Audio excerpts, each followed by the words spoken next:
Oke, kembali lagi bersama saya di podcast Siapa Kita, Siaran Apoteker, berbagi kisah dan tawa.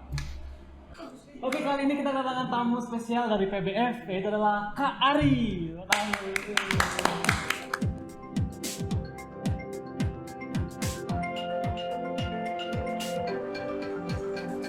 Siapa kita programnya YPG Bali, tempat apoteker berbagi kisah dan tawa. Siapa kita? Siaran apoteker berbagi kisah dan tawa. Oke, gimana nih Kak Ari? Apa kabarnya nih Kak? Super sekali sih. Kalian super saya. Gokil dong. Oke, Kak Ari ini boleh kenalan dulu nih Kak. Namanya Kak Ari. Siapa nama panjangnya Kak? Nama saya Iwayan Aripatma. Iwayan Aripatma. Nah, Kak Ari ini juga termasuk salah satu dari apoteker yang mengawali karir farmasinya justru dari SMK kayak SMK Farmasi. SMK Farmasi. Nah, itu ada nggak sih Kak dari keluarganya Kak Ari yang nge-trigger emang Kak Ari pingin di farmasi atau emang Kak Ari sendiri tuh yang ya udahlah aku pengen di farmasi nih atau gimana? Oh. Awal kenalnya farmasi. Oke, jadi dari awal kenapa saya bisa kenal farmasi itu Kenalan dulu ceritanya. ya. Itu awalnya dari gini sih, dari SMP kan, latar belakangku kan SMP negeri tuh. Jadi Di negeri. waktu itu anak-anak sama teman-teman tuh Sering pikirannya ngomong. pasti pengen masuk SMA negeri kan waktu itu kan, gimana caranya masuk SMA negeri. Nah waktu itu ada hal unik sih sebenarnya. Siapa tuh Kak? Jadi ada brosur farmasi Brosur nih farmasi, kebetulan ya. kan, brosur farmasi masuk ke SMP waktu itu. Nah aku kan punya rasa penasaran, istilahnya aku kepo lah ya, kepo. Akhirnya singkat cerita aku bawa brosurnya itu pulang, akhirnya diskus sama orang tua kan. Nah ini kasihan. ngobrol. Ya, ngorte. Akhirnya di luar ekspektasi sih nih, loh kok orang tua kayaknya tertarik gitu. gitu, lebih excited dia daripada saya kan. Oh. Nah ternyata orang tua juga sebelumnya udah tahu nih apa sih basic farmasi itu, kemana sih arahnya nanti gitu. Nah namanya orang tua juga kan, orang tua pasti pengen anaknya ketika lulus sekolah atau lulus kuliah gitu misalkan dia langsung kerja. Tapi ini terbukti sih memang kalau misalkan dari SMK Farmasi itu sekitar 70% temanku waktu itu langsung masuk ke dunia kerja. 30%-nya lanjut ke perkuliahan gitu. Gitu. Jadi singkat cerita aku daftar, Mas Tunkara lulus kan, masuk ya udah akhirnya. Berarti nggak jadi ngelanjutin ke SMA negeri itu Kak? Kan awalnya jadi pengen Enggak SMA sih, negeri karena itu. orang belum tua, sempet ya? iya orang tua lebih excited gitu kan. Ya udah karena aku penasaran juga, ya udah masuk aja deh. SMK Farmasi. Coba SMK Farmasi. Oh, ya. Nah sebelumnya dari pihak keluarga ada nggak sih Kak yang ibaratnya bibinya atau siapanya gitu yang emang udah di dunia kesehatan gitu? Oh nggak ada sih. Nggak ada. Memang orang tua sih kan basicnya suka nongkrong di warung gitu istilahnya kan, ngobrol-ngobrol gitu. Wah yang bagus nih farmasi kan? Ya gitu. Akhirnya ya udah masuk farmasi. Masuk farmasi kan? Oke, menarik sekali ya. Nah terus abis lanjut dari farmasi kan saya tahu tuh kalau Kak Ari tuh ngelanjutin ke Ubaya tuh Kak ya? Iya, Ubaya. Nah itu kira-kira gimana Kak? Kenapa Ubaya Kak? Universitas ternama di Surabaya. Kenapa Surabaya? Orang tua sih yang sebenarnya ngarahin. Karena waktu itu saya punya pilihan Unut atau Ubaya. Orang tua lebih prefer saya ke Ubaya. Mungkin pikiran orang tua mungkin lain ya. Nah, namanya orang tua kan pengen anaknya yang paling baik aja lah. Maksudnya biar mandiri segala macam. Tapi ya udah kita ngikutin orang tua. Oh. Akhirnya Ubaya. Berarti belum pernah nyoba ke Unut sama sekali emang udahlah Ubaya. Langsung Ubaya sih. Waktu itu. Emang sih Ubaya kan tuh akreditasinya A semua Kak ya? A. S1A, apotekernya A juga ya? Ya emang udah terlalu. Ubaya mantap. Dapat sponsor nggak nih? boleh. Nah biasanya Kak kan ada agak kesulitan tuh Kak adaptasi kita sebagai orang daerah yang aslinya Bali, terus kuliah sebagai perantauan di Jawa, di Surabaya. Nah itu ada kendala nggak Kak? Jadi awal masuk gitu. Awal masuk itu sebenarnya, nah ini bicara masalah adaptasi berarti ya. Iya. Itu kan tergantung dari individu masing-masing. Betul. dia bisa nggak beradaptasi dari lingkungan asalnya sama setelahnya kan seperti Ya, itu. betul. Jadi sebenarnya juga nggak begitu banyak masalah sih, karena teman-teman dari Bali itu banyak yang merantau ke Surabaya waktu itu, dan nggak juga teman dari Bali, karena teman rantauan itu kan banyak, ada yang dari Iya. Kalimantan. Benar. Nah itu kita adaptasi sih. Terus di Ubaya itu ada yang namanya kayak organisasi, satu Oh iya, organisasi, biasanya perkumpulan ya gitu ya, perkumpulan orang Bali, anak Hindu anak sih Bali, sebenarnya, ya, anak Hindu. Apa namanya Kak? Bisa ada UKKH, nama? UKKH. UKKH. Kalau tempat saya namanya Santika Dharma. Santika Dharma. Tetap dia pasti memayungi anak-anak Iya, benar. yang Bali Ya. yang merantau di situ. Betul. Gitu. Jadi setiap ada permasalahan kuliahan kita biasanya ngobrol, nggak tentang perkuliahan aja sih, biasanya kumpul-kumpul juga, ngadain acara bareng. Gimana kalau misalkan kita kangen Bali, kita ngonsepin acaranya biar kayak Oh, iya. ada di Bali kayak gitu. Jadi kerasa nyaman lah, Iya. kita nggak kerasa jauh dari rumah lah. Ada Makanya justru bahasanya pun bahasa Bali masih Kak ya, Iya, teman-teman. Bali, ya, gitu. Di situ kan ada pura juga, kita kadang-kadang ke pura bareng, di setiap hari Minggu ke pura. Nah untuk bahasa sendiri Kak udah bisa Kak bahasa Jawa kayak gitu? Bahasa Jawa aku nggak fasih sih, cuma dengerin aku tahu gitu. Kadang kan kayak beli lalapan, misalnya lalapan orang Jawa kan. Nah dia bahasa Jawa tuh aku ngerti.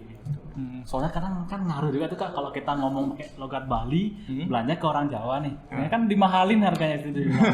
Kalau belanja di orang itu pakai bahasa Jawa aja biar di harganya lebih murah. Kadang gitu juga sih Kak. Iya sih, benar-benar juga sih itu, cuman entah kenapa ya kok dia tahu kalau kita pakai bahasa Jawa, dia tahu masih logat itu orang Bali. Bisa diomong. Enggak gini ya. Jadi tetap aja dimahalin sih. Anak kos ya. Iya. Nah, terus kan Kak Ari kan otomatis bakalan jauh dari orang tua nih Kak. Ya mungkin awalnya kan emang keinginan orang tua. Tapi mau nggak mau konsekuensinya kan bakalan jauh dari orang tua tuh. Betul. Nah itu Kak Ari biasanya gimana Kak? Apakah maintenance nelpon gitu ke orang tua ngabarin, apa emang ya udah karena orang tuanya yang ibaratnya ngasih izin atau ngerekomendasiin buat kuliah di luar, ya udah biasa aja gitu. Apa gimana? Kalau gitu sih biasanya orang tua sih yang nelponin, karena kita kan nama farmasi kan, Ya, jam sibuk ya. jam sekolahnya tuh tinggi banget tuh. Tinggi apa tuh? biasanya- Gunung sih. Bagus. Oh, biasa lebih orang tua. orang berarti tua kan? sih, orang tua sih biasanya nelpon. Mm. Cuman kadang kalau misalkan kangen, orang Bali kan ada otonan nih. Nah, iya, acara-acara ya, itu otonan juga. kayak gitu biasanya. Ya, Pulang. enggak di telepon sih biasanya, di doain dari telepon gitu, dan FaceTime kan. Gitu dari rumah. Kalau mengenai gini nih Kak, kan kalau ya ibarat kata kalau kita minoritas tuh ya, kan ada aja kayak bercanda-bercandaan gitu mungkin Kak. Kalau di Surabaya gimana Kak? Aman-aman aja. Aman-aman aja sih. Kota besar tuh, kota besar. kedua ya setelah Jakarta. Kadang kalau aku sendiri sih Nah. ikut ngecampur, maksudnya sama teman-teman lokal di situ. Oh, pintar kita berbaur. Iya, tidak kita berbaur. Karena kan aku juga suka musik kan sebenarnya, suka musik. Musiknya apa Kak biasanya? Eh, Metal atau aku suka, maksudnya lahir di komunitas underground sih sebenarnya. Underground.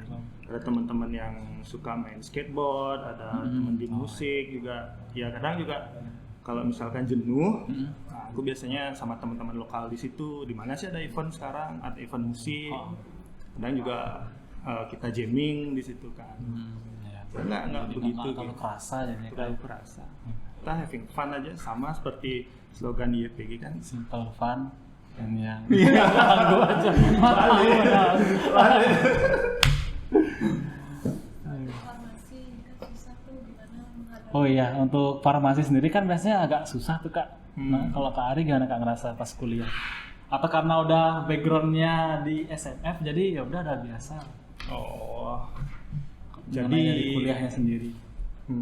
yang namanya kita nuntut ilmu kan ya. Hmm. Kita namanya tuntut ilmu, jadi segala sesuatunya butuh struggle kan. Kita harus berjuang gitu. Tapi ada beberapa kendala sih memang di perkuliahan waktu itu, karena basicku kan farmasi. Nah, betul. Kita masuk ke Universitas Farmasi. nggak segampang itu gitu maksudnya. Jadi waktu semester pertama sampai semester 3 itu kita dikenalkan dengan mata kuliah yang basisnya itu ada di SMA. Oh iya, Ya kan? Randy gitu kan juga fisika. Nah, kayak gitu kan. Agak Randy susah. di mana SMA-nya dulu? SMA-nya di SMF juga Kak. SMA juga, farmasi Iya. juga. Sama. Berarti ngerasain hal yang sama. Di semester 4 ke atas karena banyak praktikum kan. Baru kita yang ngerasain monopoli. Waduh. Bagian paling atas tuh biasanya ditanya-tanyain sama teman-teman SMA kan ya. Gimana? Kalau setelah dari kuliah kan biasanya ada skripsi Kak. Nah, terus skripsinya kayak nama-nama aja Kak. Skripsi waktu itu ngambil farmasi komunitas ya waktu itu. Jadi Ambil data berarti kan. ngambil data waktu itu. Saya keliling di area Surabaya, total di Surabaya itu. Aku skripsinya tentang efikasi obat herbal sih sebenarnya waktu itu. Jadi kita datengin seluruh toko obat yang ada di Surabaya waktu itu. Kendalanya memang di waktu, di tenaga itu memang super habis banget sih waktunya sama tenaganya. Lumayan panjang waktunya Iya. juga. Tapi Ya. pas kayak misalnya. Pas sih, aku waktu itu 3,5 tahun sih. Oh, 3,5 tahun. 3,5 tahun aku di Inspirasi buat teman-teman semua nih. 3,5 tahun. habis itu lanjut profesi. Dan profesi di Ubaya lagi. Ubaya juga. Angkatan berapa berarti Kak? Oh, Aku 2010. 2010. 2010. Masih SMP. SMP. SMP. Aku lulusnya Iya, 2015 apoteker ya. Oh, bener dah. Ke 2014 masuk. Kalau selesai. Ya. Ya. Nah, setelah tamat dari apoteker Ubaya nih Kak, kan ngelanjutin ke PBF Kak ya? Sekarang ya kerja di PBF ya? PBF. Nah, itu emang udah tertarik pas PKPA apa gimana waktu itu? Sebenarnya kalau PKPA itu Wah, kayaknya nih PBF nih aku nih. Kayak gitu. Apa gimana? sebenarnya dikit banget ya porsi kita buat pelajarin si PBF ini waktu kuliah ya. Benar-benar. Nah, kalau balik ke aku nih, aku sebenarnya apoteker dengan lulusan minat klinis. Oh, Nah, itu klinis. sebenarnya klinis gitu. Jadi balik lagi karena aku orangnya kepo kan, si PBF ini belum pernah aku jamah sebelumnya kan. Nah, dengan alasan itu aku berangkat nih, pengen tahu dunia kerja di PBF itu seperti apa sih, karena rumah sakit udah pernah kita PKPA, ya kan? Apotek udah, PBF agak jarang misalnya. PBF itu jarang. Bahkan kalau pas profesi apoteker kan ya, kita cuma kunjungan aja ke situ kan. Nah, di mata kuliah cuma ada segelintir doang, biasanya di undang-undang kefarmasian biasanya. Kita cuma tahu PBF itu definisinya apa, persyaratannya apa aja sih. Nah, kan yang kayak gitu. Total di PBF itu kita nggak tahu kayak gimana. Jadi itu yang trigger. penasaran aja ya. Coba dah PBF. Ada di PBF. Nah, ngomong-ngomong soal PBF nih Kak, nah setelah ini bakalan ada penampilan PBF APL atau PBF Apoteker Lucu. Bakalan ada perform stand up komedi dari teman saya apoteker yang perwakilan dari YPG juga. Inilah dia stand up komedi Apoteker Lucu dari Kak Wisnu. Oke, terima kasih untuk Bapak Randy lagi. Nah, ketemu lagi sama saya Apoteker Wisnu. Apoteker lucu. Saya ini pakai baju Majelis Lucu Indonesia, sudah pasti jaminan lucu dong. Ya, jadi itu sudah membahas dari apoteker segi distribusi. Nah, ini saya punya concern di sini ya. Jadi kalau misalnya apoteker itu ya, kalau misalnya dia lagi mesen barang, dia mesen ada wujudnya. Tapi ketika dimintain tanda tangan, dihadap mau ngasih barang ke apotek, tiba-tiba apoteker tidak ada. Apakah Anda menyublim apoteker? Apakah tiba-tiba baru ada sales mau ngasih barang, tiba-tiba Anda udah kayak ninja gitu, terus waktu salesnya keluar, Anda datang lagi menyublim. Nah, apakah Anda seperti itu? Muhasabah diri Anda apoteker yang tidak ada wujudnya di apotek, hanya mengandalkan apoteker. Anda tidak boleh seperti itu ya. Anda tuh tetap jaga, biarpun Anda apoteker pendamping, penanggung jawab, Anda itu tidak boleh menyublim tiba-tiba. Oke? Apalagi pada saat ditarik biaya. Anda sales, kasihan dia jauh-jauh ke apotek Anda, minta tagihan. Loh, mana apotekernya? Loh, apotekernya sudah tidak ada. Anda itu salah Anda ya. Jadi muhasabah diri Anda apoteker yang seperti itu, oke? Kasihan loh. Kasihan apoteker PPF udah tanda tangan banyak-banyak, ngetok barang untuk kalian yang nggak ada. Itu reward Anda. Nah, selanjutnya ini ada juga nih keresahan dari kita, itu kan dari apotek yang di PPF, apoteker di PPF. Sekarang apoteker yang ada di apotek ketika mesen barang ke PPF. Nah, ini diperuntukkan kepada sales. Ini saya punya pengalaman ya. Saya mau ngorder barang tuh 2 box, datangnya 4. Hei Anda sales Anda kalau mau komunikasi ke adminnya gimana? Hah? Ini apotek yang di sini mesennya 4 loh. Padahal saya di WA, Anda itu 2 box loh. Anda rabun apa gimana? Di sini saya juga udah, Mas ini 2 box, ini dan segala macam. Dan Anda ke adminnya itu 4 box loh. Ya Anda kalau misalnya 4 box, saya akan naik gaji. Nah, Anda kalau misalnya di corona seperti ini ya kita yang bahaya bro. Kita cuma butuh 2, datangnya 4. Jualinnya gimana? Hei Anda yang saya suruh jaga di apotek saya, oke? Jadi Anda jangan seperti itu. Oke? Anda sales, jujur ada. Di masa pandemi ini kita cuma bisa butuh 2 aja, nggak usah nambah-nambahin. Nah ini juga ya dari Kak Ari itu saya dengar dia punya bisnis clothingan. Nah, dari sini bisa menunjukkan bahwa apoteker di PBF gajinya kecil. Anda muhasabah, Anda PBF menggaji apoteker PBF itu kecil, sehingga dia harus mencari bisnis clothingan ini untuk menambah biaya hidup. Tolong PBF naikkan gaji apoteker. Dia udah juling, lihat faktur, tanda tangan terus. Ngecek barang, stok opnam, belum lagi obat psikonya tiba-tiba hilang. Anda itu PPF tolong naikkan gaji apoteker yang gede. Soal itu nanti urusan Tuhan.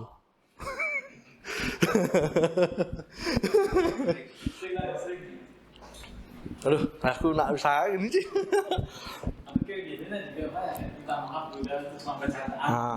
Nah, oke. Oke ya, sorry dari Kari tadi ya. Untuk yang tadi itu cuma bercanda aja, oke? Ya, ini untuk fun aja ya. Jangan diambil hati, jangan tersinggung ya. Biasanya ada orang tersinggung, Anda sumbu pendek. Camkan itu, Anda sumbu pendek. Oke? Nantikan kembali konten-konten seru dari YPG Bali, termasuk saya. Apoteker lucu, apoteker Wisnu. Oke? Sampai jumpa di kesempatan berikutnya. Itu dia penampilan dari apoteker Wisnu. Aduh lucu banget ya, sesuai dengan bajunya. Majelis lucu, pasti lucu. Lucu ya? Iya. Kalau yang lainnya enggak.